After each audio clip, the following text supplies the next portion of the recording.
Naresh garu, good evening here. I'm Nagendra Kumar. Sir మీ వాయిస్తో వినిపించిందండి. చెప్పండి సార్. అంటే నిజంగా first of all congratulations and very happy to see you again in your usual self on the screen. Naresh అంటే అల్లరి, అల్లరి అంటే నరేష్ అనే ఒక ముద్ర అది చాలా స్ట్రాంగ్గా మెయింటైన్ చేయగలిగావు. అది దట్ ఈస్ ది కేస్. తర్వాత again you have taken another new lease in career. But ఇది మళ్ళీ కొత్తగా, ఎంతో కొత్తగా అనిపిస్తుంది చూస్తుంటే, స్క్రీన్ మీద చూస్తుంటే. And but as far as your personal experience is concerned, అసలు దీన్ని ఎక్స్పెరిమెంట్ చేసేటప్పుడు ఇన్ని సినిమాలు మారిపోయి మళ్ళీ coming back to that same original position, అసలు నీ ఎక్స్పెరిమెంట్ ఎలా అనిపించింది నీకు? అంటే ఎలా అనిపించింది అంటే సార్, సన్ రైజర్స్ వచ్చి స్టేడియం ఆడితే ఎలా ఉంటుంది, మన హోమ్ గ్రౌండ్ ఇది, కామెడీ మన హోమ్ గ్రౌండ్ అండి. సో చాలా రోజుల తర్వాత టూర్కి వెళ్ళి వచ్చి మన హోమ్ గ్రౌండ్ లో మ్యాచ్ ఆడుతున్నట్టుంది. ఫ్యాంటాస్టిక్.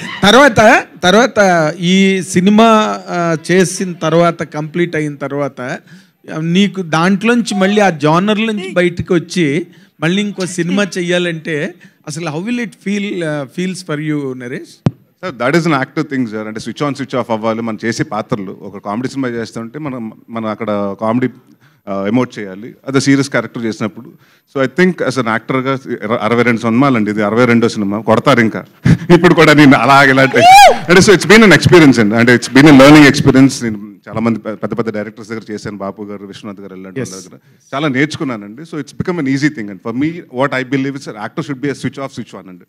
ఎక్కడ ఎంత మనం 90% యాక్ట్ చేసినా, 99.9% చేసినా 1% of Naresh has to be there అండి. ఎందుకంటే పైనుంచి ఏదైనా పడుతున్నా, లైట్ పడుతున్నా, ఇంకోటి ఏదన్నా, we have to be prepared for that.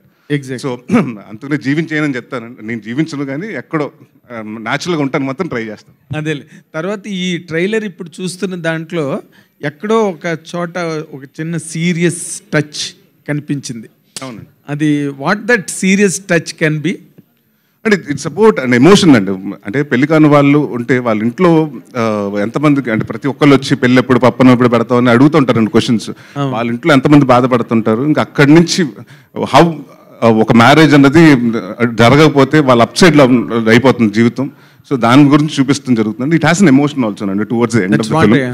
It has an emotional connect అండి. అదే మరీ పూర్తిగా ఏదేదో లల్లబీలా కాకుండా లేదండి. ఎందుకంటే ఏ సినిమా చేసినా కూడా అండి బయటకు వచ్చిన తర్వాత వీ హ్యావ్ టు స్టే. అంటే ఇప్పుడు బయటకు వచ్చేటప్పటికి మనకు ఒక కంటెంట్, ఏం సినిమా దేని గురించి చెప్తున్నాం, ఒక ఏ ఇష్యూని అడ్రస్ చేస్తున్నాం చెప్పాలి కదండి.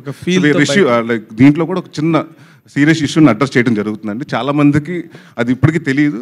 అది అంటే బాగుంటుంది, పెళ్ళి అనే దాని మీద ఎంత మోసాలు జరుగుతున్నాయి అన్నది కొంచెం చూపిద్దాం, అది కామెడీ విధంగా చూపిద్దామని చేయడం జరిగింది. All the very best. Thank you. Good luck.